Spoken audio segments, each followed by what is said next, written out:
wabarakatuh. Perkenalkan, kami dari kelompok 8, mata kuliah Manajemen Pembiayaan Bank Syariah. Adapun judul materi kami yaitu Kebijakan dan Teknik Pembiayaan di Bank Syariah.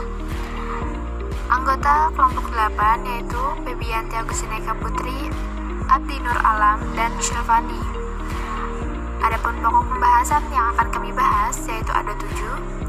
Yang pertama mengenai ketentuan kebijakan pembiayaan di Bank Syariah. Kemudian yang kedua menyusun rencana pembiayaan. Yang ketiga kelayakan pemberian pembiayaan. Yang keempat proses administrasi pembiayaan. Yang kelima pengamanan pembiayaan. Yang keenam, jenis rambu kesehatan bank syariah. Dan yang ketujuh, kebijakan penentuan profit margin dan nisbah bagi hasil.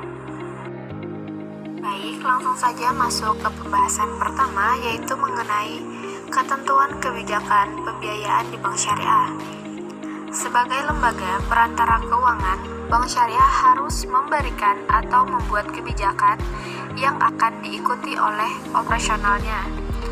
Sehubungan dengan pelaksanaan pembiayaan di bank syariah, maka ada beberapa hal yang perlu diperhatikan, yaitu yang pertama, kebijakan umum pembiayaan bank syariah untuk memilih atau menentukan sektor-sektor diterapkan secara bersama oleh Dewan Komisaris, Direksi, serta Dewan Pengawas Syariah.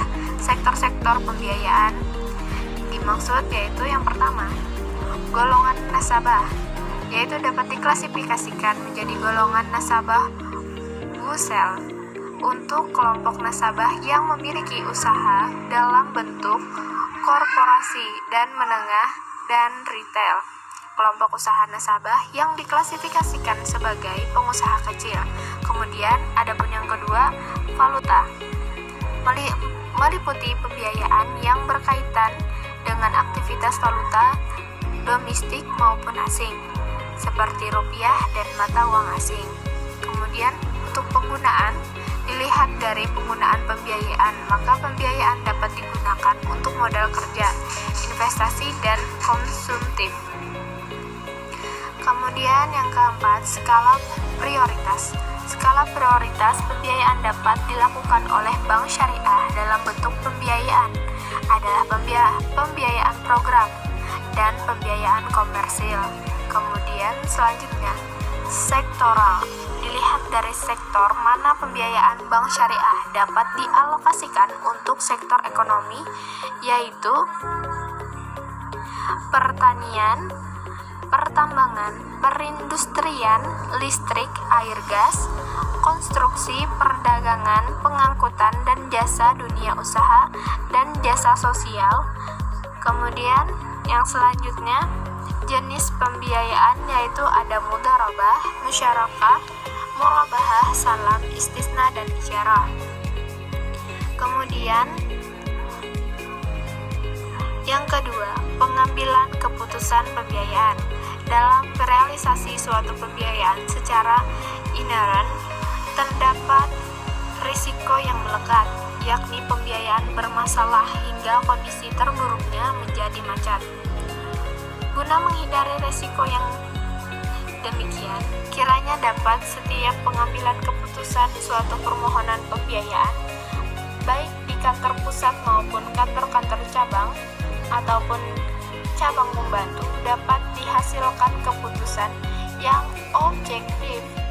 Keputusan mana yang hanya dapat diperoleh jika prosesnya melibatkan suatu tim pemutus komite pembiayaan, berapapun besar plafon atau limit pembiayaan yang dinilai. Selanjutnya, materi yang kedua mengenai penyusunan rencana pembiayaan. Perjanjian pembiayaan di bank syariah pada dasarnya melibatkan 4 hal, yaitu yang pertama, bank sebagai pemberi pembiayaan, kedua, nasabah sebagai pihak penerima pembiayaan, yang ketiga, objek yang dituju untuk dibiayai, kemudian yang keempat, jaminan yang diberikan nasabah kepada bank. Berdasarkan 4 hal tersebut, maka bank syariah selanjutnya membuat rencana pembiayaannya. Pembuatan rencana pembiayaan sangat dipengaruhi oleh pendekatan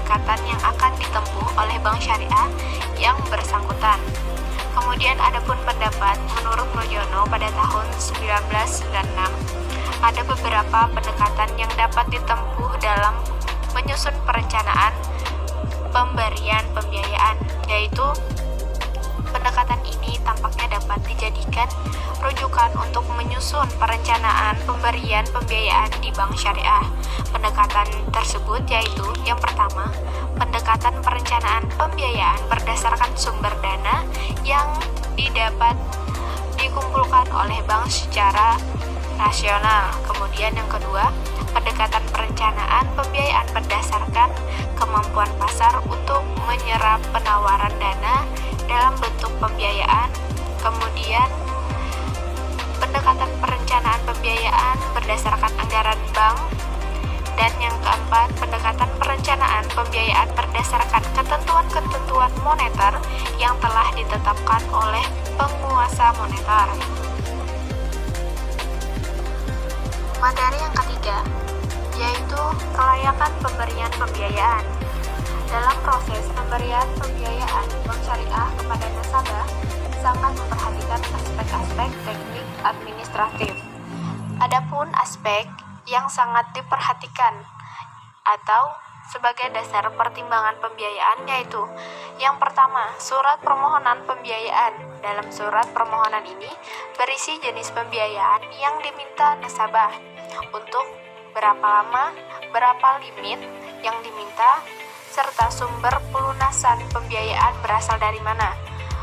Di samping itu, surat di atas dilampiri dokumen pendukung, yaitu yang pertama mengenai identitas pemohon atau nasabah tersebut, kemudian legalitas, yaitu mencakup tentang akta pendirian atau perubahan surat keputusan menteri dan perizinan-perizinan, kemudian bukti kepemilikan agunan. Kemudian pertimbangan yang kedua mengenai proses evaluasi. Dalam penilaian suatu permohonan, bank syariah tetap berpegang pada prinsip kehati-hatian serta aspek lainnya, sehingga diharapkan dapat diperoleh hasil analisis yang cermat dan akurat. Kemudian pertimbangan yang ketiga yaitu mengenai format memo atau nota penilaian. Format memo, calon nasabah yang akan dibiayai oleh bank syariah ini mencakup informasi umum, aspek legalitas, aspek manajemen, aspek pemasaran, sosial ekonomi, tenaga kerja, teknis, keuangan, komersil, jaminan, analisa risiko, pertimbangan, kesimpulan, saran, dan keputusan. Baik, selanjutnya itu materi tentang proses administrasi pembiayaan. Pembiayaan yang diberikan bank syariah kepada nasabahnya akan berjalan baik jika proses administrasi dilakukan dengan tertib. Untuk itu, ada beberapa tahap administratif yang harus dilalui dalam proses pembiayaan di syariah, yaitu tahapan 1, penerimaan keputusan. Penerimaan keputusan ini dapat dilakukan baik dari kanpus atau kanwil atau kantor cabang yang bersangkutan. Yang kedua yaitu penerusan kepada nasabah pemohon. Yang ketiga itu penandatanganan akad apabila atas surat persetujuan tersebut nasabah pemohon menyanggupinya, maka pemohon melakukan penandatanganan akad di hadapan pejabat atau petugas bank. Baik, selanjutnya itu materi kelima, pengamanan pembiayaan. Pembiayaan di bank syariah tidak selamanya dapat berjalan lancar, namun juga timbul pembiayaan yang bermasalah. Jika terdapat pembiayaan bermasalah, maka perlu dilakukan upaya pengamanan pembiayaan baik sebelum maupun sesudah realisasi pembiayaan yang diberikan. Pengamanan pembiayaan di bank syariah dapat dilakukan dengan langkah-langkah sebagai berikut. 1. Sebelum realisasi pembiayaan, tahapan ini berdasarkan persetujuan nasabah di atas, bank melakukan penutupan asuransi dan atau peningkatan anggunan (jika diperlukan). Setelah ini selesai, baru pembiayaan dapat dicairkan. Yang kedua itu setelah realisasi pembiayaan, dalam tahapan awal pencairan, dana diarahkan kepada pembiayaan sebagaimana diajukan dalam permohonan atau persetujuan bank, dan jangan sampai bocor dalam arti lari ke hal-hal di luar kesepakatan. Selanjutnya, bank melakukan pembinaan dan kontrol atas aktivitas bisnis nasabah. Dalam penyaluran pembiayaan, bank syariah akan memperhatikan batas-batas pemberian pembiayaan. Hal penting yang perlu dia perhatikan adalah ketentuan financing deposit ratio yang telah ditetapkan oleh Bank Indonesia. Penentuan batas penyaluran pembiayaan suatu bank syariah terhadap ditinjau dari sudut 1. Kebijakan otoritas moneter. Berdasarkan surat keputusan Direksi Bank Indonesia nomor 31/117/DRI tanggal 31 Desember 1958 tentang batasan maksimum pemberian kredit bank umum, yang di dalam hal ini berlaku juga bagi bank syariah untuk menentukan BMPP. Batas maksimum pemberian pembiayaan antara lain menentukan besaran pembiayaan kepada debitur secara individual atau kelompok. Yang kedua yaitu eksekutif bank, perusahaan bank dengan kepemilikan bank itu 25% dari modal di sektor dan atau bila bank mempengaruhi perusahaan tersebut. Yang ketiga itu besaran pembiayaan maksimal 10% dari modal baik untuk satu nasabah atau kelompok nasabah dan maksimal 10% dari modal untuk keseluruhan nasabah pihak terkait. Yang keempat, persyaratan prosedural. Penyediaan dana kepada pihak terkait tidak boleh bertentangan dengan prosedur umum pemberian penyediaan dana yang berlaku dan wajib tetap memberikan keuntungan yang wajar bagi bank. Yang kelima itu kebijakan internal bank. Yang keenam, operasional. Batas maksimal penyertaan modal dalam tataran operasional secara umum dalam kondisi normal. Besaran atau totalitas pembiayaan sangat tergantung pada besaran dana yang tersedia. Yang ketujuh yaitu batas maksimal penyertaan modal berdasarkan ketentuan dari Bank Indonesia yang ditentukan dalam Peraturan Bank Indonesia nomor 5/PBI/2003 tanggal 11 Juni 2003. Pasal 5 butir 1 dan 2 diatur tentang maksimum penyertaan modal bank syariah dalam aktivitas pembiayaan.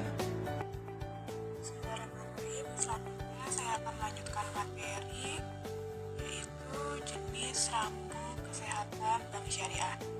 Dalam Undang-Undang Nomor 10 Tahun 1998 yang merupakan Undang-Undang 7 Tahun 1992 telah dengan tegas menentukan bahwa kegiatan usaha bank bagi hasil harus memperhatikan prinsip kehati-hatian. Yang dimana yaitu yang pertama, analisis pembiayaan sesuai dengan aturan pasal 29 ayat 3 Undang-Undang Perbankan menentukan bahwa dalam memberikan kredit atau pembiayaan berdasarkan prinsip bagi syariah dan melakukan kegiatan usaha lainnya, bank wajib menempuh cara yang tidak merugikan bank dan kepentingan nasabah yang mempercayakan dananya. Yang kedua, batas maksimum pemberian pembiayaan. Bank wajib mematuhi ini berdasarkan prinsip syariah yang diatur dalam pasal 11 ayat 3. Yang ketiga, financing to deposit ratio. Ini merupakan bandingan antar pembiayaan yang diberikan oleh bank dengan dana pihak ketiga yang berhasil dikerahkan oleh bank. Rasio ini dipergunakan untuk mengukur sampai sejauh mana dana pinjaman tersebut, sehingga semakin tinggi angka FDR maka digambarkan sebagai bank yang kurang likuid dibandingkan dengan bank yang mempunyai angka rasio yang lebih kecil. Yang keempat, kewajiban penyediaan modal minimum bank. Rasio ini digunakan untuk mengukur proposal modal sendiri dibandingkan dengan dana dari luar di dalam pembiayaan kegiatan usaha bank. Modal di sini meliputi modal di setor maupun dana setoran modal, cadangan umum, cadangan lainnya, bisa laba tahun lalu, dan laba tahun berjalan. Ketentuan mengenai batas minimum CAR tersebut telah diubah oleh bank. Secara sederhana, perhitungan CAR sebagai berikut. Yang pertama, yaitu CAR sama dengan jumlah keseluruhan modal dibagi dengan jumlah keseluruhan aktiva dikalikan 100%. Selanjutnya, giro wajib minimum, yang dimana ketentuan mengenai ini dalam rupiah dan valuta asing diatur oleh Bank Indonesia terakhir dengan SK Direksi Bank Indonesia nomor 30/89A/Cap/DIR tanggal 20 Oktober 1997, yaitu dengan ditetapkannya persentase GWM atau giro wajib minimum di Bank Indonesia dalam rupiah ditetapkan sebesar 5% dari dana pihak ketiga dalam rupiah, sedangkan GWM dalam valuta asing adalah 3% dari dana pihak ketiga dalam valuta asing. Dan yang terakhir, kewajiban mengumumkan neraca dan perhitungan laba tahunan. Mengingat terkait kepentingan nasabah menyimpan dana pada bank, maka para nasabah perlu selalu mengetahui keadaan keuangan banknya yang diumumkan melalui media cetak dan media lainnya. Materi yang ketujuh yaitu kebijakan penentuan margin, faktor yang perlu dipertimbangkan dalam penetapan margin dan bagi hasil di bank syariah yaitu yang pertama, komposisi pendanaan. Pendanaan sebagian besar diperoleh dari dana giro dan tabungan yang notabene nisbah nasabah tidak setinggi pada deposit, maka penentuan keuntungan akan lebih kompetitif jika dibandingkan suatu bank yang pendanaannya porsi terbesar berasal dari deposito. Yang kedua, tingkat persaingan. Jika tingkat kompetisi kuat, porsi keuntungan bank tipis, sedangkan pada tingkat persaingan masih longgar, bank dapat mengambil keuntungan lebih tinggi.